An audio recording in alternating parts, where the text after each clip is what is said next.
Hare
कुछ मैं तीन भक्ति के जो महत्वपूर्ण अंग चैतन्य महाप्रभु ने हमें चैतन्य महाप्रभु ने दिए हैं, तो उसमें है भक्ति में आने वाली बाधाओं को लांघ कर हम भक्ति कैसे करें, भक्ति करने वाले भक्तगण को हम कैसे मदद कर सकते हैं और भक्ति में हम कैसे स्थिरता प्राप्त कर सकते हैं। ऐसे तीन अलग अलग एस्पेक्ट के ऊपर हम थोड़ा चर्चा करेंगे। आवाज आ रही है ना सबको?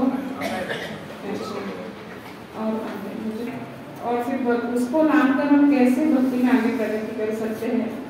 तो आज गौर लीला के उपलक्ष्य में, गौर लीला कहने के उपलक्ष्य में मुझे ये बहुत महत्वपूर्ण लगा कि हम क्या करते हैं, लीलाएं सुनते हैं और बहुत अच्छे से जाके प्रसाद पाते हैं और सो जाते हैं।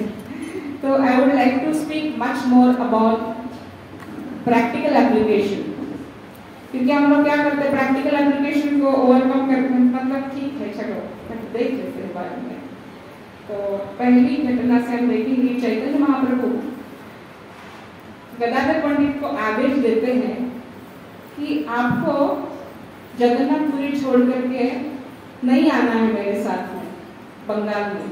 तो वो क्या करते हैं, उसको क्षेत्र संन्यास कहते हैं कि वहीं पर आपको रहना है और आपको क्या करना है, वहीं पर रहकर आपको सेवा करनी है। तो ये उनको कहा जाता है। तो गदाधर पंडित चैतन्य महाप्रभु को समझाने लगते हैं कि मैं आपके साथ नहीं निकलूंगा, दूसरे रास्ते से मैं चलूंगा और हम दोनों भी जगन्नाथपुरी से निकलेंगे बाहर।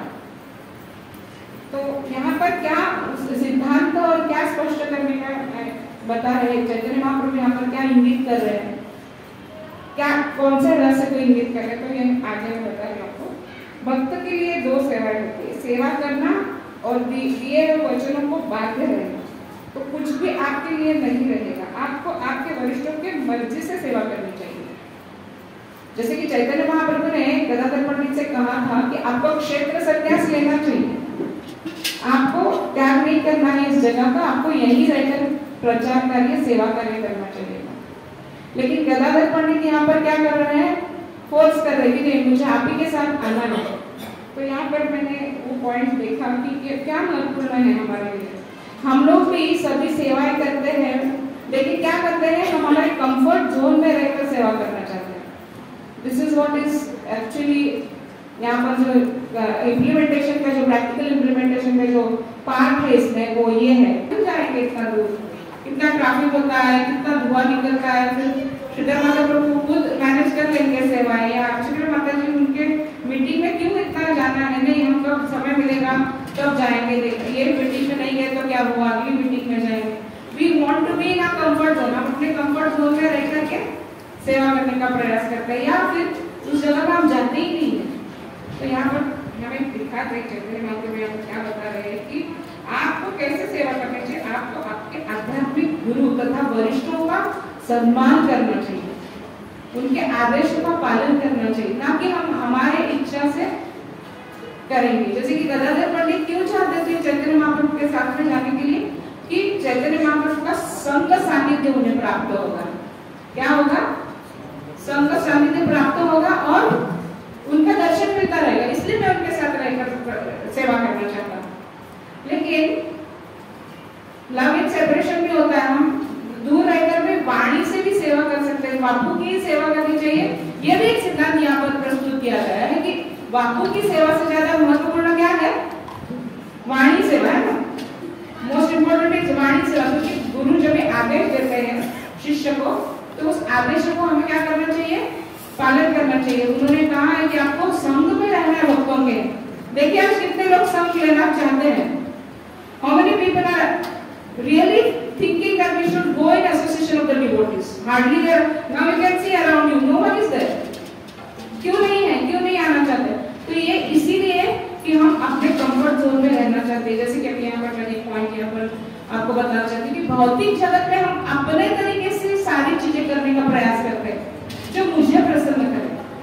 लेकिन चैतन्य महाप्रभु इसीलिए प्रकट हुए हैं इस धरातल पे, इसलिए प्रकट हुए हैं कि हमें अपने तरीके से नहीं, हमारे आचार्य गणों के इच्छा के अनुसार हमें क्या करना चाहिए, ये सिखाने के लिए चैतन्य महाप्रभु आए हैं। वैष्णव की सेवा कैसे करें, भगवान की सेवा कैसे करनी चाहिए, और उनकी योजनाओं को, उनके कुछ प्लान्स होते हैं, उनकी कुछ योजनाएं होते हैं, उस योजना के अंतर्गत हमें सेवा करनी चाहिए, ना कि हमारे अपने इच्छा के अनुसार। तो आगे यहाँ पर 3 महत्वपूर्ण कारण बताए जो वो इस भौतिक जगत में क्यों बांध के रखता है। उसके 3 कारण है यहाँ पर कि हमें वाद विवाद करने में बहुत रुचि रहती है, झूठी फॉल्स आर्गुमेंट्स, अननेसेसरी हम आर्ग्यू करते रहते हैं, नहीं ऐसे नहीं वैसे नहीं, ये नहीं वो नहीं, ये हमारी आदत बन जाती है, फिर वाद विवाद ही करते रहते हैं। तो झूठा अहंकार दूसरा पॉइंट आता है, जिससे हम हमेशा क्या करते हैं, भगवान के चरण कमलों में हम रहना चाहते हैं, लेकिन वरिष्ठों के प्रति अपराध करते हैं, उनसे उनको हम उनकी इच्छाओं के अनुसार कार्य करने के लिए हम अपने आप को रखना नहीं चाहते। तो ये होता है। और फॉल्स डिस्क्रिमिनेशन, हम दूसरों के साथ में क्या करते हैं, उसको डिस्क्रिमिनेट करते हैं, यानी क्या बोलते हैं उसको, उसके अवगुण, इसके लिए झूठा ही स्तर पर उस पर भेदभाव करते हैं, डिस्क्रिमिनेट करते हैं कि ये अच्छा है, उसको ही हम सेवा देंगे, ये तो क्या है, ऐसे डिस्क्रिमिनेट करते हैं और सेवा भी नहीं देते हैं उनको। इसी सभी अवगुणों से उभर कर बाहर कैसे निकले, हम वैष्णव के अनुसार कैसे सेवा कर सकते हैं और उनकी इच्छाओं को सम्मान कर सकते हैं। इससे हमें जो हमारे अंदर वो है रिबेल करने का, हर चीज के लिए क्या कहते हैं, रिबेल को क्या कहते हैं, हर चीज को अपोज करना है, हर चीज को अपोज करना नहीं, ऐसे नहीं ऐसे ही करना है, तो अपने मन से करने का प्रयास करते हैं। तो इसीलिए हमें भक्ति में अगर सहायता है तो कौन करते हैं, हमें चैतन्य महाप्रभु यहाँ पर चाहते हैं कि हम हमारी भौतिक इच्छाओं से भरे रहने के कारण हमारी इच्छाओं के ऊपर हम नियंत्रण, भौतिक इच्छाओं के ऊपर नियंत्रण नहीं कर पाते हैं। और उसके बाद में चैतन्य महाप्रभु की सहायता अगर हमें लेनी है तो हमें क्या करना होगा, उन्होंने बताए हुए मार्ग पर हमें चलना चाहिए। महाजनों ये ना हमें उनके बताए हुए मार्ग पर चलना चाहिए। तो वहाँ पर भक्ति में तभी प्रगति होती है जब हम दूसरों के अच्छे गुण देखते हैं। भक्ति में हमारी कब प्रगति होगी, दूसरों में हम अच्छे गुण जब देखेंगे तथा दूसरों को जो गिरा, दूसरों को हम फॉलो गिरे हुए ऐसा नहीं समझना चाहिए कि वो ठीक नहीं है, अच्छा नहीं है, हमें उनके अंदर अच्छे गुण देखने चाहिए। कि ये जैसे कि हम देखते हैं हमारे यहाँ पर अच्छा मैनेजमेंट कौन कर पाए, मैंने देखा है राधेश्याम प्रभु, उनका मैनेजमेंट मैंने देखा, वाई ही सक्सेसफुल, क्योंकि उन्होंने देखा कि ये भक्त में कौन सा अच्छा गुण है और वो गुण देखकर उन्होंने उनको सेवाएं दी। और उस प्रकार से हम ये परंपरा से आया हुआ है ज्ञान। जैसे कि प्रभुपाद जी के लेक्चर में एक व्यक्ति बैठते थे, वो हमेशा बैठ के सो जाते थे, तो लोगों को बड़ा गुस्सा आता था कि ये व्यक्ति क्या है। जैसे प्रभुपाद अपनी वाणी शुरू कर देते हैं तभी ये व्यक्ति सो जाता है, तो सब बहुत गुस्सा होता है कि क्या है, लेकिन उनमें एक गुण अच्छा था, वो बहुत अच्छा प्रसाद बनाते थे। उनका पूरा ध्यान किसमें रहता था, अच्छा प्रसाद बनाने में, अच्छा व्यंजन बना के भगवान के विग्रह को अच्छा प्रसाद भोग लगाना, ये सेवा बहुत प्रेम से करते थे वो। तो प्रभुपाद ने सोचा कि अभी ये व्यक्ति यहाँ बैठकर सोता है तो इसको क्या करना चाहिए, ये समय उसको मार्केट में भेजना चाहिए, सब्जी लाने के लिए, तो वो सोएगा नहीं। तो उसको वो आदत उसकी निकालने के लिए उनको पहले कुछ दिन मार्केट में भेजा उन्होंने, तो वो समय सोने की उनकी आदत निकल गई। जैसे कि सुबह उठ के फिर 8 बजे से लेकर 9 बजे तक सोने का उनका जो आदत था, वो आदत निकल जाने तक प्रभुपाद जी ने उनको मार्केट में जाने का सेवा दिया। धीरे धीरे उनके अंदर वो आ गया कि नहीं, मुझे ये समय में नहीं सोना है। फिर धीरे धीरे मतलब ऐसे करके भक्तों में के अवगुण को हटाना चाहिए, ना कि उनको क्रिटिसाइज करके, है ना। तो चैतन्य महाप्रभु भी यही चाहते कि हम सकारात्मक दृष्टिकोण हमें लाना चाहिए। ये चौथी बात है, हर सेवा में भगवान का हाथ देखना चाहिए कि भगवान की कृपा से मैं ये कार्य कर सकता हूँ। और चौथी बात है कि सकारात्मक दृष्टिकोण हमें लाना चाहिए और भक्ति में तभी प्रगति हो सकती है और भगवान की योजना से ही मेरा शीघ्र शुद्धिकरण होगा। ये स्पष्ट इंद्रियों की तृप्ति को न माना, स्वेच्छा से जब हम ये करेंगे तो हमारे अंदर वो हर चीज को अपोज करने का जो भाव है वो निकल जाएगा। तो हमारे अंदर जो रेजिस्टेंस है, नकारात्मक टेंडेंसी जो है वो क्या होगा, उसको हम निकाल बना करेंगे। तो ये पहली स्टेज मैंने आपको जो बताई वो थी कि ओवरकमिंग द रेजिस्टेंस। हमारे अंदर जो नकारात्मक भाव है, नहीं करना, नहीं कर पाएंगे या फिर कंफर्ट जोन में रहकर नहीं करना है, ये सारी चीजें हम कब कर सकते हैं, जब हम वरिष्ठों के इच्छाओं का आदर करेंगे, सम्मान करेंगे और गुरु महाराज के कहे हुए आदेशों के ऊपर चलेंगे।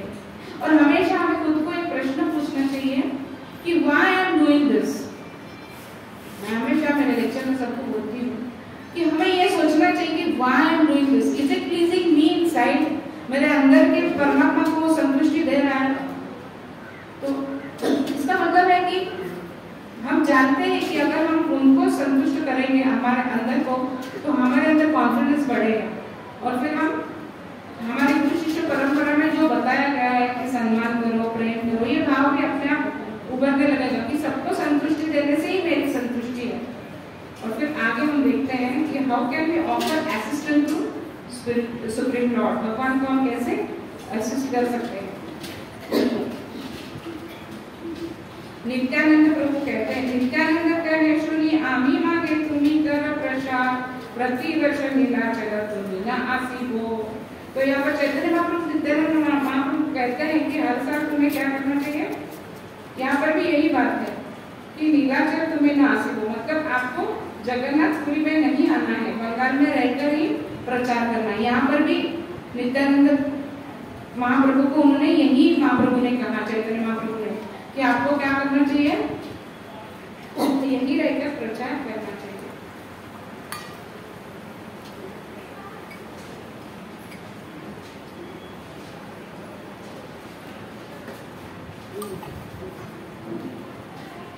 तो उन्होंने कहा कि हर साल तुम्हें जगन्नाथपुरी नहीं आना चाहिए, तुम्हें यहीं रहकर भी प्रचार और प्रसार करना चाहिए। इच्छा उन्होंने प्रकट की, मुझे भी आपकी मदद की, सहायता की जरूरत है। ऐसा उन्होंने क्यों कहा, क्योंकि वो भी चाहते कि मुझे भी आपकी सहायता की जरूरत पड़ेगी। कैसी सहायता, कि मैं सब विद्वान लोगों को प्रचार कर सकता हूँ, बड़े जो एडवांस व्यक्ति है उनको मैं प्रचार कर सकता हूँ, ऐसे चैतन्य महाप्रभु कह रहे हैं।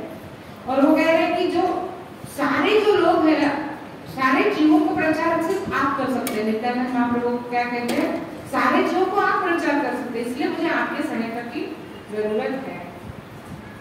तो ये आदेश उन्होंने उनको दिया। तो हमें क्या करना चाहिए कि हमें भी इसमें से एक सीख मिलती है कि हमें अपने वरिष्ठों के आदेशों का पालन करना चाहिए। आध्यात्मिक जगत में 3 कैटेगरी की गोपियां होती है। पहली जो गोपियां होती है वो परम श्रेष्ठ 8 गोपियां होती है। तो वो पहली 8 जो होती है वो प्रिय सखी होती है, और बाद में 64 सखियां होती है, सेकंड कैटेगरी। उसमें 2 विभाग होते हैं, वो होते कृष्ण स्नेहादीपिका और दूसरे होते सम स्नेहादिका। तो जो कृष्ण स्नेहादिका जो होती है, जो कृष्ण की सेवा करने में अग्रसर रहती है, कृष्ण स्नेहादिका जो होती है वो कृष्ण भगवान की सेवा में अग्रसर रहती है, वो गोपियां। और जो सम स्नेहादिका होती है वो गोपियां राधा रानी तथा कृष्ण की सेवा में रत रहती है हमेशा। तो और तीसरी जो होती है प्राण सखी होती है ना। मैंने 3 कैटेगरीज बताए, कौन से बताए मैंने बताया। परम श्रेष्ठ गोपियां जो होती है प्रिय सखियां होती है, वो जो 8 होती है, और 64 सखियां होती है, उसमें 2 प्रकार होते हैं। वो होती है कृष्ण स्नेहादिका और सम स्नेहादिका। तो कृष्ण स्नेहादिका कृष्ण भगवान की सेवा में रहती है, और सम सेवादिका जो होती है वो राधा और कृष्ण की सेवा करते हैं, दैट इज सेकंड कैटेगरी। और तीसरी कैटेगरी में जो आते हैं वो है प्राण सखी, वेरी इंपॉर्टेंट एस्पेक्ट, जो चैतन्य महाप्रभु से रिलेटेड है। ये स्पेशल गोपियां है जो राधा रानी को ही आनंद प्रदान करती है।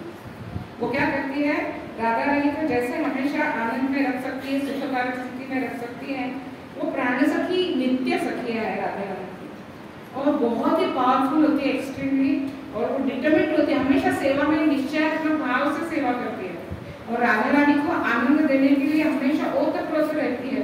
वो ये नहीं देखती कि हम खुद को कैसे समय मिलेगा, हम कृष्ण भगवान के साथ में जाकर हम लीलाएं करने में कैसे सहभाग ले सकते हैं, ये सब नहीं था उन्हें।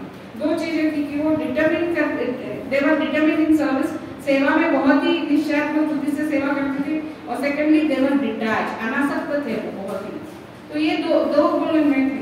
ऐसा भाव रखना जिससे राधा रानी को आनंद प्राप्त हो सके, इस भाव को क्या कहते हैं, राधा दास्यम। ये भाव को क्या कहते हैं, राधा दास्यम। एक्सक्लूसिवली, पूर्णतया वो राधा रानी को आनंद प्रदान करने में लगी रहती थी। इससे इस इच्छाओं की पूर्णता उसी भाव में रखता है। मन में कोई भी नहीं था उनमें, एकदम पूर्णतः निछावर कर देती थी राधा रानी की हर चीज के लिए अपने आप को। तो चैतन्य महाप्रभु करते थे वदन न्याय है, महावदन न्याय है। उन्हें अपनी कृपा से जो सब उत्तम है, वरिष्ठ है, वो चैतन्य महाप्रभु ने सभी को, सभी फॉलोअर्स जो जीव थे उन सभी के ऊपर उन्होंने क्या किया था, यही दास्यम, राधा दास्यम जो भाव है वो भाव चैतन्य महाप्रभु में है। इसलिए वो हर जीव को क्या देते हैं, एटमोस्ट प्लेजर, जितना दे सकते हैं हर जीव के ऊपर कृपा करते हैं। तो वो क्या करते हैं, गिरे हुए उन व्यक्तियों को उबारने के लिए चैतन्य महाप्रभु ने गोस्वामियों की मदद ली है, जो राधा रानी के असिस्टेंट है। ये गोस्वामी कौन है, भगवत धाम की मंजीरिया है, द टॉपमोस्ट गोपीज है ये, जो यहाँ पर क्या करते हैं, वो मंजीरिया यहाँ पर आकर के सेवा करती है और भगवत यहाँ पर आचार्य बन के आती है, लेकिन वो है कौन, भगवत धाम की मंजीरिया, गोपियां है ना। आपको पता होगा, आपने सुना भी होगा।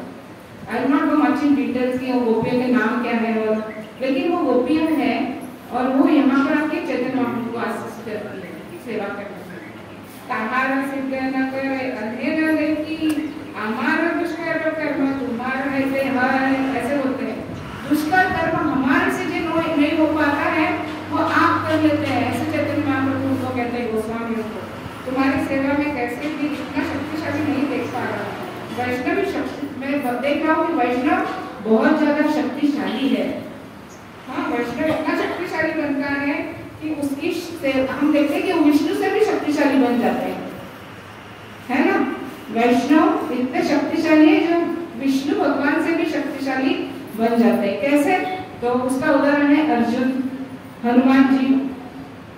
अर्जुन जब युद्ध भूमि में आए तो पहले अध्याय में हम देखते हैं कि वो बिल्कुल भी युद्ध नहीं करना चाहते थे, और वो उन्होंने इसलिए बताया कि भगवान उनको पूर्णतः कृपा प्रदान करते हैं। और आगे फिर वो करिष्य वचनम, तो वो कहते, पहले तो कहता है कि उनके हाथ से गांडीव गिर जाता है, हाँ? तो बोलते हैं ना, उनका गांडीव जब हाथ से गिर जाता है तो वो कहते हैं नचो मुझे ये नच श्रेयादि पश्चामी हतवा स्वजन महावेश, अपने स्वजनों की हत्या करके इसमें मुझे कोई हित नहीं दिखाई देता है। तो इसमें 31 रीजंस उन्होंने प्रेजेंट किया है भगवद गीता में, why I don't want to fight, मैं किस लिए फाइट नहीं करना चाहता। नच श्रेयं पश्चामि यद्वा सन्मा न काक्ष विजय कृष्ण नच राजा सुखानि च किन्नो राजन गोविंद किम भोग जीवन वेनमा। अनेक कारण उन्होंने बताया कि मैं राज्य नहीं चाहता हूँ, मैं कुछ भी सुख नहीं चाहता हूँ, उससे अच्छा मैं भिक्षा मांगकर रहना चाहता हूँ, ऐसे कहते हैं करिष्य वचन। लेकिन ऐसे बोलने वाले अर्जुन, भगवान जब उनके ऊपर कृपा करते हैं तब वो क्या करते हैं, करिष्य वचनम, तो वो कहते हैं। तभी हमें इनसे ये सीखने को मिलता है कि हमें हमेशा क्या करना चाहिए, वरिष्ठों को असिस्ट करना चाहिए, मदद करनी चाहिए। इट वॉज द इंटरनल इच्छा थी, भगवान की आंतरिक इच्छा क्या थी कि सार्वभौम राज्य प्रस्थापित हो, इसलिए वो अपने भक्तों से ही मदद लेते हैं। जब वे अपने भक्तों से वो मदद लेते हैं तभी उनको और भी ज्यादा शक्तिशाली बनाते हैं। द मोस्ट एस्टोनिंग पावर जो था उनके पास, जो इतना पावर था, वो सारा पावर उन्होंने अर्जुन में दिया था, प्रस्थापित कर दिया। और जब युद्ध हुआ उसके पश्चात वो पावर उन्होंने निकाल लिया। व्हाई? बिकॉज इसीलिए इस चीज से, इस सिद्धांत से हम क्या, इस कथा से या इस इंसिडेंट से, घटना से हम क्या सीख सकते हैं कि हमें भगवान से, हम हमेशा, कुछ लोग बोलते हैं आके कि हम भगवान से लड़ते हैं। क्यों लड़ते? भगवान ने हमें ये नहीं दिया, भगवान ने हमें वो नहीं दिया, हमारा ये इच्छा का पूर्ति नहीं हुआ, हम कितने साल से भक्ति में।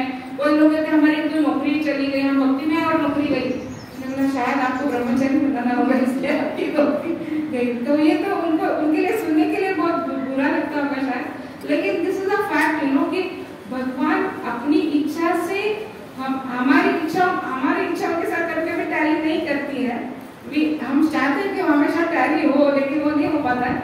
लेकिन हमेशा हमें सोचना चाहिए कि भगवान की इच्छा से ही ये सब हो रहा है, भगवान की इच्छा से एक्सेप्ट करना चाहिए उसको। तो भगवान कभी उनकी सारी पावर निकाल लेते। जब भी वो जंगल में जाते हैं अर्जुन और रानियों को लेकर के, तभी चोर आते हैं उनके साथ फाइट करने के लिए, तो उनके साथ वो जीत नहीं सकते। तभी उनको ध्यान में आता है कि ये मेरे पास तो ऐसा, मेरे साथ ऐसा क्यों हुआ, मैं इतना जगत जितना योद्धा हूँ, मैं इतना शक्तिशाली योद्धा हूँ और मैं कैसे इनको परास्त नहीं कर पाया। गंधर्वों के साथ में भी युद्ध हुआ था, वो भी अपनी इच्छा से नहीं, भगवान की इच्छा से किया था उन्होंने। तो ये सारी जो चीजें हम देखते हैं कि ये चैतन्य महाप्रभु ऐसे भाव से यहाँ पर नित्यानंद महाप्रभु को कह रहे हैं कि आपको मुझे असिस्ट करना चाहिए। और फिर हमें भी देखना है यहाँ पर कि हम कैसे राधा दास्य भाव को देख सकते हैं। हर व्यक्ति में वो पावर आ सकता है, हर जीव में वो आ सकता है। प्रभुपाद जी इसी बात को स्पष्ट करते हैं कि ये गुरु शिष्य परंपरा, उन्होंने तात्पर्य में लिखा है कि गुरु शिष्य परंपरा में भी ये राधा दास्य भाव से पावर आ जाता है, शक्ति मिलती है। ये अचिंत्य शक्ति है भगवान की जो भक्त में आ जाती है। आप देखते होंगे कि आज भी हम देख सकते हैं कि जो लोग प्रचार करते हैं उनसे पूछिए कि उनको कैसे आनंद मिलता है। ये मिशन में चैतन्य महाप्रभु की ये जो मिशन है, ये जो प्रभुपाद जी की जो मिशन है, इसका सबसे ज्यादा लाभ कौन लेते हैं? आपसे मैं पूछती हूँ, आप में से किसी कोई बता सकता है कि सबसे ज्यादा लाभान्वित कौन होता है इस मिशन में? Who gets more benefited? कोई बता सकता है, कोई जवाब दे सकता है? सबसे ज्यादा किसको बेनिफिट मिलना है? एनीबॉडी, वरिष्ठ भी बोल सकता है। Exactly, जो प्रचार करता है, he relishes that potency inside, वो जो भाव है उसको वो अंदर महसूस करता है, वो प्लेजर जो है ना उसको महसूस करता है। क्यों उसको वो मिलता है? क्योंकि वो कृपा उसको डायरेक्टली चैतन्य महाप्रभु से, प्रभुपाद जी से मिलती है, गुरु महाराज से मिलती है, समस्त वैष्णव परंपरा से उसको मिलती है पोटेंसी, पावर भी मिलती है, पोटेंसी भी मिलती है। क्यों मिलती है? क्योंकि वो उनको आशीर्वाद देके उनकी वाणी में शक्ति रख देते हैं। तब जाके हम सोचते मैंने जाके प्रचार किया, यू आर नो वन। एक बार गुरु महाराज के सामने बहुत सारी माताएं थी और गुरु महाराज को कहते आप लोग प्रचार कीजिए। नहीं, हम माता जी की जैसे नहीं बोल सकते, हमको नहीं आता। आपको पता है गुरु महाराज ने क्या जवाब दिया था? गुरु महाराज बोले आप वहां बैठे हो ना, आप अकेले नहीं बैठे, आपके साथ में पूरी गुरु शिष्य परंपरा आपके पीछे खड़ी रहती है। When you sit on the Vyasasana, entire गुरु शिष्य परंपरा is around you. आप अकेले प्रचार नहीं करते। I am no one. और मुझे अगर कोई मान सम्मान देता है तो उसको I should accept it as a hot potato. Hot potato मतलब गरम आलू को हम हाथ में रखते हैं क्या? नहीं रखते हैं। उसको क्या करते हैं? तुरंत हाथ से निकाल देते हैं। वैसे जब सम्मान मिलता है ना तो सम्मान को भी हॉट पोटैटो के जैसे हमारे गुरु के पास डालना चाहिए पीछे, बिकॉज स्टैंडिंग बिहाइंड यू। तो ये भाव से जब हम प्रचार प्रसार करेंगे तो असल में हमें गुरु शिष्य परंपरा से कृपा मिलती है और वो कृपा हम आगे कृपा लेना है और आगे देना है। ऐसे ही गुरु शिष्य परंपरा आगे जाने का। तो इसीलिए हमें तत्पर होना चाहिए कि कैसे इस कृपा को हम अर्जित करते हैं, उसको हम कैसे आगे खींचते हैं। तो प्रभुपाद जी की बातों से हमें ये स्पष्ट होता है कि जब एक हमारे जैसे मेरे जैसा नगण्य जीव या कोई भी ऐसा साधारण व्यक्ति आकर व्यासासन पर बैठ के इम्पॉसिबल चीज को आई एम पॉसिबल, इन्हें पॉसिबल कर सकता है, वो प्रचार और प्रसार कर सकता है, वो खुद करता है प्रचार और प्रसार। मैंने गुरु महाराज की ये बात इतनी दिल में लगा ली और मैंने प्रचार शुरू किया था। शुरुआत में मुझे डर लगता था कि ऐसे कैसे मैं लोगों में जाकर बोलूंगी, बट आज मैं आपको बता सकती हूँ कि कोई स्टेज फियर नहीं है मेरे अंदर, कोई डर नहीं है, क्योंकि हम गुरु शिष्य परंपरा में हमारे साथ में है, हमारे पावर से, हमारी इच्छा से हम कर रहे हैं, लेकिन पावर तो हमारे आचार्य का है, वाणी में शक्ति हमारे आचार्य की है, और जो भी आता है सब गुरु शिष्य परंपरा से आता है। Very beautiful पर्पट Prabhupada has written in चैतन्य चरितामृत। तो यहाँ पर हम देख सकते हैं कि नित्यानंद कहे आमी देखा तो भी प्राण, देखो प्राण बिंद नाही, यही तो प्रमाण। तो कैसे देखो, अपने आप को क्या सोचते हैं कि हमारे अंदर आत्मा के रूप में आप ही हमारे अंदर हो, नित्यानंद महाप्रभु कहते हैं। तो कहते हैं वैष्णव भक्तों के जीवन के को आकार देते हैं। वैष्णव क्या करते हैं? भक्त के जीवन को आकार देते हैं। इसका परिणाम, इसका रिजल्ट क्या होता है? अचिंत्य शक्य कर तुम्हारा कावर कटन, जय करी से ही कहे नाही कनियम। वैष्णव की इच्छा को शिरसावंद्य मानकर आगे ले जाते हैं, ये जो अचिंत्य शक्ति की प्राप्ति होती है, ये हम देखते हैं कि एक साधारण जीव असाधारण कार्य कर जाता है। तब जीव अपने आप को साधारण मानकर भगवान की सेवा में लग जाता है। भगवान की असीम शक्ति उसे उसमें आ जाती है। इसलिए चैतन्य महाप्रभु नित्यानंद महाप्रभु को अपना साधन बनाते हैं, सहायक बनाते हैं। यही स्पष्ट करते हैं कि भौतिक जगत में सभी प्रकार के स्किल, अभी भौतिक प्रकार में हम देखते हैं कि सबके अंदर कोई ना कोई स्किल होना चाहिए। आजकल हम देखते हैं कि कंप्यूटर एजुकेशन लेते हैं, ये करते हैं, वो स्किल एक्वायर करते हैं, फिर इतनी सारी बड़ी सैलरी मिलती है, और फिर वो सैलरी क्या करते हैं, और लड़कियों के भी बहुत बड़ी सैलरी मिलती है। तो मैं देखती हूँ कि आजकल इसका कैसा विरोधाभास है कि जब भी हमें फैसिलिटी मिलती है, should utilise it in the service of the supreme lord. जो भी हमें मिलता है, धन मिलता है, जो भी व्हाटएवर इज गिवन, तो सेवा में लगाना। हम क्या करते हैं, अपनी ही सेवा में लगाने में लगे हैं लोग, है ना। और फिर हम देखते हैं कुछ लोग, अभी तो इनके बारे में चर्चा करेंगे तो बहुत बड़ी लिस्ट है कि कितने अवगुणों को अर्जित किया। लड़कियों ने बहुत सारे अवगुणों को अर्जित किया, सद्गुणों को अर्जित नहीं किया। रास्ते में आप देखें कि लड़कियां 3 पीढ़ियां क्या कर रही है, घर के सामने मेरे शॉप के वहां पर खड़ी होकर के, मुझे देख के ऐसा लगता था, मैं 2-3 बार नीचे जा रही थी, मेरे लड़के ने मुझे खींच के ऊपर लाके घर में बिठा दिया कि आप मत बोलना, फिर झगड़े हो जाएंगे। 3 लड़कियां हर रोज आती है नीचे घर के, और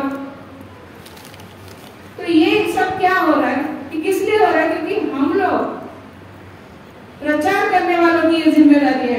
मैं चाहूंगी आज के दिन, इसलिए मैंने लीला के ऊपर इतना जोर नहीं दिया है। I am talking about the philosophy today, why, because मैं चाहती हूँ कि आप, अगर किसी का एक्सीडेंट होता है तो क्या आप उसको उसकी जात पूछते हैं, कौन से कहां से, आप जाकर उसको क्या करते हैं, तुरंत जाके उसको हेल्प करते हैं, go and help him, right. उसके सामने जाके उसको उठाकर साइड में रख देते हैं, उसको पूछते हैं कि तुम कौन हो, नहीं, उसका नाम भी नहीं पूछते ना कभी। तो प्रचार करने के टाइम यही गुण होना चाहिए सबका, कि नहीं ये सब गिर रहे हैं गड्ढे में, अंधकूप में, ये हर रोज मर रहे सभी, व्हाई नॉट हेल्प देम। ये भाव हमारे अंदर होना चाहिए, कूट के भरा होना चाहिए हर वक्त के अंदर, और उसको आगे आकर के प्रचार प्रसार करना चाहिए। अभी हम लोग थोड़े थक गए, लेकिन आगे अभी जो नए लोग हैं, जो यूथ का प्रचार करने वाले लोगों को मैं कहना चाहूंगी कि please give your little time to the youth. एक पत्रकार के साथ में मैं बात कर रही थी, तो उन्होंने मुझे बताया कि 60% of the children are drug addict in colleges.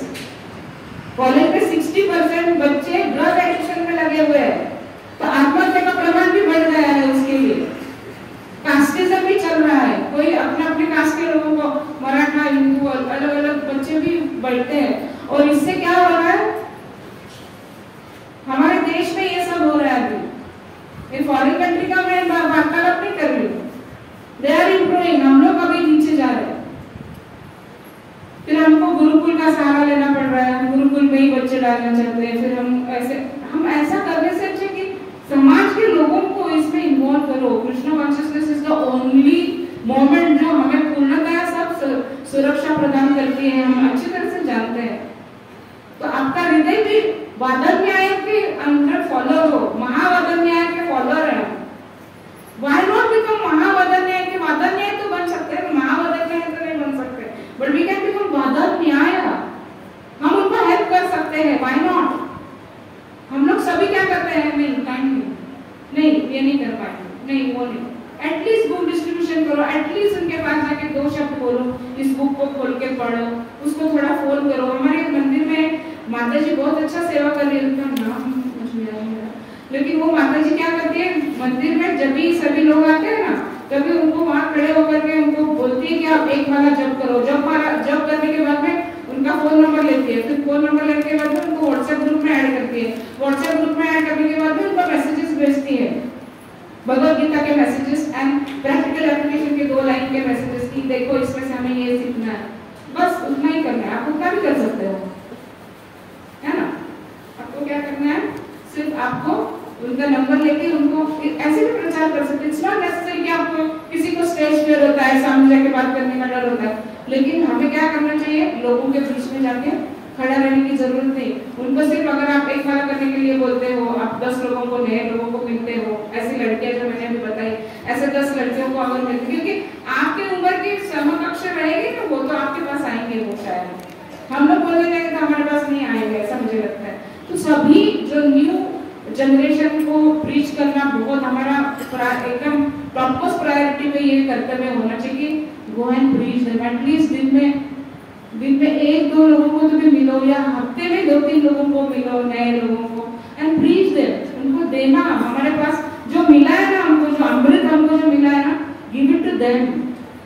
तो कितने लोग मैंने कहा ये करने के लिए तैयार है? How many people? Very good, so many people, thank you so much. ये अगर हम करेंगे ना तो मुझे रोना आता है उनको देखकर कि क्या कर रहे हो, कपड़े कैसे पहन रहे हैं, क्या कर रहे हैं। तो प्लीज हेल्प देम। थोड़ा सा और मैं चाहता हूँ कि पॉइंट पे हमेशा प्रीचिंग के ऊपर बोलना मेरा वीक पॉइंट है, मैं इसका ऐसे बोल जाती हूँ, ठीक है, सॉरी। अचिंत्य शक्ति कर यही मैंने बताया कि एक जो साधारण जीव है ना वो भी ये सेवा कर पाएगा, तो हमें ये करना चाहिए। अचिंत्य शक्ति हार्मोनाइजेस की सर्वज्ञता और मुग्धता। तो ये क्या है, भगवान का जो सर्वज्ञता है वो मुग्ध हो जाते हैं, मंत्र मुग्ध हो जाते हैं कि हमारे अंदर जब हम सेवा जो भी बहुत अच्छी तरह से करते हैं तो भगवान उस भक्त को ऐसे मुग्ध होकर के देखते हैं कि ये भक्त कितना अच्छा सेवा कर रहा है। फिर आपको उसकी ट्रांसपेरेंसी दिखने लगेगी, हाउ ट्रांसपेरेंट, जैसे आप स्पिरिचुअल मास्टर को देखते हैं हाउ ट्रांसपेरेंट दे आ रहे हैं, उनको देखकर हमें पता चलता है कि झलक जाता है उनके मुख पे, उनके वाणी से, उनके आचरण से, उनकी बॉडी लैंग्वेज से, everything is been exhibited completely कि वो कितने पूर्णतया हम भगवान की सेवा में उनकी मुग्धता को अनुभव करते हैं। तो भगवान के प्रति जो अति आकर्षण है वो हमें कुछ चीजों को त्याग करते हैं, तो भी हमें सक्षम बनाते हैं। हम डिटैच कैसे हो सकते हैं इसके ऊपर भी हमें ध्यान देना होगा। प्रभुपाद जी संपूर्ण विश्व विख्यात कैसे बन पाए, उसके 5 चीजें मैंने यहाँ पर लिखी है कि चैतन्य महाप्रभु के वचनों को उन्होंने कैसे स्वीकार किया और वो कैसे महावदन है। हमारे प्रभुपाद जी भी महावदन है ना, इसलिए तो संपूर्ण विश्व भर में चैतन्य महाप्रभु का जो आदेश है, जो प्रचार और प्रसार है, तो देखिए उनके सबसे महत्वपूर्ण गुण क्या है। 5 कैरेक्टर्स मेड सक्सेसफुल ग्लोबली। संपूर्ण विश्व में उनकी प्रसिद्धि कैसे बढ़ी, उसके 5 कारण है। Appreciate all the devotees. सबसे पहला उन्होंने क्या किया, एप्रिशिएट ऑल द डिवोटीज, सभी भक्तों का प्रशंसा करनी चाहिए। हम क्या करते हैं, तुमने ये आपने ये कार्य ठीक से नहीं किया, उसको पहले बालगंधर्व में क्लास में जाते थे वो मुझे बताते थे कि हम लोगों को बताते थे कि आप लोगों को क्या करना चाहिए जब भी आप व्यक्ति को किसी को मिलते हैं, नए भक्त को या आपके नीचे किसी को सेवा आपको देना है, आप सेवा दे रहे हो किसी को, तो उसको गुणगान करना चाहिए। उसने कोई मिस्टेक किया है तो पहले उसके अच्छे 10 गुण बताने चाहिए और बाद में उसको आखिरी में उसका जो दोष है या गलती है वो आखिरी में बताना चाहिए। तो सबसे टॉपमोस्ट प्रायोरिटी क्या है, एप्रिशिएट द डिवोटी। तो एप्रिशिएशन बहुत महत्वपूर्ण है। रिकॉग्नाइज द एक्सीलेंस, उसके अंदर जो अच्छे गुण है उसकी सराहना करनी चाहिए, उसको बोलना चाहिए कि आपने बहुत अच्छा सेवा किया है। प्रभुपाद अपने कार्य में हमेशा उत्साही रहते थे। आपको पता है ना, प्रभुपाद जी जब भी प्रचार कार्य करते थे तो एक देश से दूसरे देश में जाते थे, तो आपको पता है ना जेट लॉग लगता है, जेट लॉग पता है कि ये देश से दूसरे देश में जाते हैं तो वहाँ यहाँ रात थी तो वहाँ पर भी रात है, तो जेट लॉग लगता है, उधर नींद आती है दिन के टाइम पे। चले यहाँ दिन था, उधर हम दिन में ही पहुंच गए तो पूरा रात हम सो नहीं पाए। तो सेकंड डे मॉर्निंग टाइम अगर प्रभुपाद जी का वहाँ पर क्लास है तो प्रभुपाद जी उस समय पे ब्रेकफास्ट लेते थे, जब भी जहाँ पहुँचते थे वहाँ पर थे। और फिर वहाँ ऐसे नहीं कि मैं वहाँ ब्रेकफास्ट लेके अभी फ्लाइट में बैठा था या रात का खाना खा के मैं बैठा नहीं था, फिर रात का खाना भी होना चाहिए था मेरा 8-10-15 घंटे के बाद में मेरा ये होना चाहिए। नहीं, प्रभुपाद जी वहाँ पर जो समय है वो समय के अनुसार प्रसाद प्राप्त करते थे और उसी समय पे प्रचार के लिए जाते थे। उनके असिस्टेंट्स जो थे वो सब नहीं कर पाते थे जैसे प्रभुपाद जी कर पाते थे, क्योंकि उनमें क्या था, अति उत्साह था, बहुत ही इंथुसियास्टिक रहते थे। प्रभुपाद अपने कार्य में हमेशा उत्साही रहते थे और वो हमेशा विनम्रता से पालन करते थे। और फिर हम देखते प्रभुपाद जी अपने भक्तों को एक सक्रिय छूट देते थे प्रचार करने के लिए। प्रभुपाद जी ने एक सक्रिय छूट उनको दे रखी थी, क्रिएटिव फ्रीडम, तो वो क्या था कि अपने कार्य में पूरी क्षमता से वो निभाए, कृष्ण वाले का प्रचार प्रसार करे, कृष्ण कॉन्शियसनेस इंस्पायर करते थे, प्रेरणा देते थे। तो जब ये वृंदावन में एक बार यज्ञ कर रहे थे फॉरेनर डिवोटीज, तो मंत्र उच्चारण ठीक से नहीं कर पा रहे थे, तो कुछ ब्राह्मण आके उनको टोकने लगे कि ये अच्छी तरह से मंत्र उच्चारण नहीं कर रहे। तो प्रभुपाद जी ने उनको समझाया कि देखो ये नए नए भक्त है, नए नए कार्य कर रहे हैं, तो थोड़ी बहुत गलतियां हो रही है तो हो जाने दो, आगे वो इम्प्रूव कर लेंगे।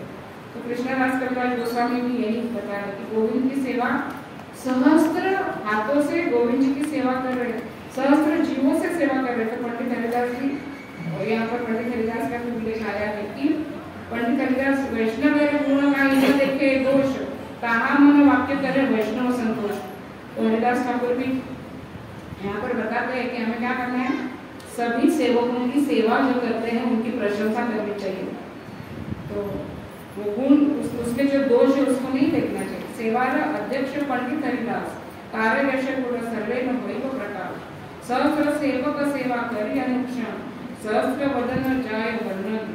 कृष्णदास कविराज गोस्वामी यहाँ कह रहे हैं कि मैं बूढ़ा हो चुका हूँ, फिर भी भगवान ने मुझे अभी शक्ति देनी चाहिए जिससे मैं चैतन्य चरितामृत लिख सकूं। तो यहाँ पर भी हम देख सकते हैं कि असाधारण कार्य उन्होंने किया बुढ़ापे में भी।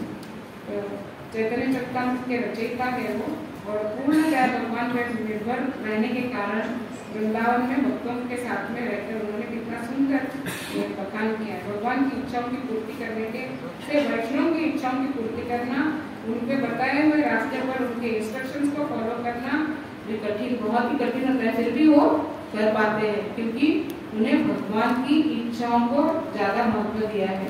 जैसे प्रभुपाद जी ने वहाँ बताया वृंदावन में कि उन्हें ये कार्य करने दो, वैसे ही हरिदास ठाकुर भी यहाँ पर कह रहे हैं कि हमें क्या करना चाहिए, भगवान की आंतरिक इच्छाओं को हमें समझना चाहिए और उसके हिसाब से हमें कार्य करना चाहिए। तो यहाँ पर बताया समग्र श्रेय हेतु अर्थसप्त वचिका अनावतस्य मन पूर्वे वर्जिता प्रति स्थिर। रघुनाथ गोस्वामी भी चैतन्य महाप्रभु पास आना चाहते थे, तो चैतन्य महाप्रभु कहते कि आपको नहीं आना चाहिए, आपको उत्साह रख करके क्या करना चाहिए, स्थाने स्थित रह करके आपको सेवा करनी है, आपको कहीं जाना नहीं है। तो ये यहाँ पर भी वही आता है कि स्थिरता को हम कैसे प्राप्त कर सकते हैं भक्ति में। तो हमें जो यहाँ पर जो भी उदाहरण मैंने बताया, चैतन्य महाप्रभु ने जो आदेश निर्देश दिए हैं, गदाधर पंडित जी को दिया था, बाद में नित्यानंद महाप्रभु को दिया, और अभी यहाँ पर हम देखते हैं कि स्थिरता को कैसे प्राप्त करना है। Come to make you forget your material desire। Chaitanya Mahaprabhu का प्राकट्य क्यों हुआ, उनका आने का उद्देश्य क्या था। तो हम देख सकते हैं कि जब भी प्रभु रामचंद्र के समय में जब भी वहाँ सीता देवी देखती है कि वहाँ पर हड्डियों का ढेर पड़ा हुआ था, तो उन्होंने कहा कि देखो ये सारे ऋषि मुनियों को ये असुर ने मार डाला था, है ना, नासिक में देखते हैं। तो बोलते तभी प्रभु रामचंद्र एकदम क्रोधित होते और सभी असुरों का संहार करने के लिए खड़े हो जाते हैं। तो और हम देखते हैं कृष्ण भगवान भी असुरों को मारते हैं, लेकिन चैतन्य महाप्रभु कौन से असुरों को मारते हैं पता है, हमारे अंदर जो अनर्थ है उन असुरों को मारते हैं। अनार्थिक चरितम किया करुणा अवतीर्ण करो। क्यों आए भगवान, हमारे अंदर जो क्या बोलते हैं अनर्थ है, उन अनर्थों को निकालने के लिए।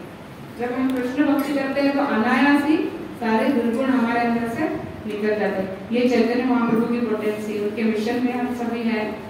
तो उनके मिशन में हम क्या करना चाहिए कि हमें प्रेमा भक्ति जहाँ होते अविद्या विनाश आते हैं, तो हम ये प्रेमा भक्ति जो भी करते हैं, सब एकत्रित होकर भगवान नाम का प्रचार प्रसार करते हैं, नाम गुणगान करते हैं, नाम गुण रूप लीला भगवान का जब हम प्रचार प्रसार करते हैं, तो हमारे अंदर वो अचिंत्य शक्ति धीरे धीरे आने लगती है और हम शुद्ध होने लगते हैं। शुद्धिकरण की इससे अधिक अच्छी और इससे अधिक इजी कोई भी प्रोसेस नहीं है कोई ऐसा प्रोसेस जो हमें शुद्ध करेगा। चैतन्य महाप्रभु इतने महावदन हैं कि हमको उन्होंने अनायास ही सारे दुर्गुण हमारे अंदर से निकाल दिए। कैसे निकाल दिए, हरे कृष्णा कृष्णा कृष्णा हरे हरे, हरे राम राम राम हरे हरे। चैतन्य महाप्रभु इस जगत में अवतरित हुए, जिससे हर जीव विषय जीवन से और विषय भावना से मुक्त हो सके। इसीलिए ये जीवन है जो हम देखते हैं कि ये विषयी जीवन जो है वो हमें हमेशा क्या करता है, हमारे जो गोल है, हमारे जीवन का जो मुख्य उद्देश्य है, उससे हमें पथभ्रष्ट करता है। हमें क्या करना चाहिए, हमें उन्होंने दिए हुए वाणी को, उन्होंने जैसे मैंने पहले भी बताया कि बापू से ज्यादा वाणी हमारे आचार्यगण जो बताते हैं। अभी परसों ही गुरु महाराज जपा टॉक में बता रहे थे कि एकादशी वाले दिन हमें क्या करना चाहिए, पिछले 15 दिन हमने क्या किया था उसके ऊपर हमें ध्यान देना चाहिए कि हमने 15 दिन हमने अच्छा चैंटिंग किया था क्या, समय पे उठे थे क्या। ये सारी चीजें किस लिए है, हमारे शुद्धिकरण के लिए। और फिर हम क्या करते हैं, हमारे शुद्धिकरण के लिए कार्य करने के लिए आगे बढ़ते हैं, तो कभी हम आगे बढ़ते हैं तो कभी एक पैर आगे जाता है तो कभी एक पैर पीछे जाता है, लेकिन फिर भी हमारे आचार्यगण कैसे है, वो भी महावदन्याय है।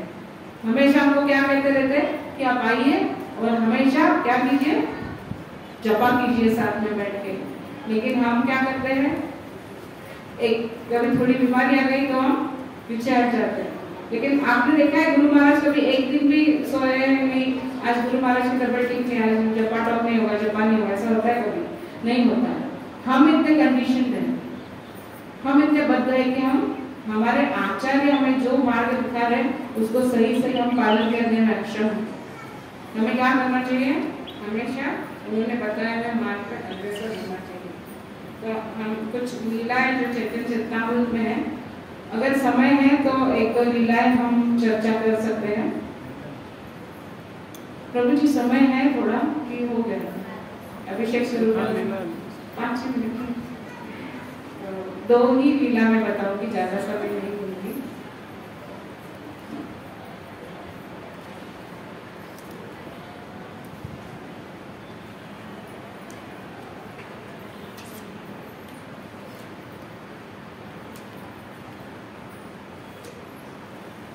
यहाँ पर बहुत सुंदर लीला आती है कि शिवानंद सेन जो थे उनके पास में एक उनके साथ में कुत्ता चल रहा था उनके इसमें, तो वो क्या करते थे, वो जहाँ जहाँ भक्तगण जाते थे तो उनके पीछे पीछे वो कुत्ता आया करता था।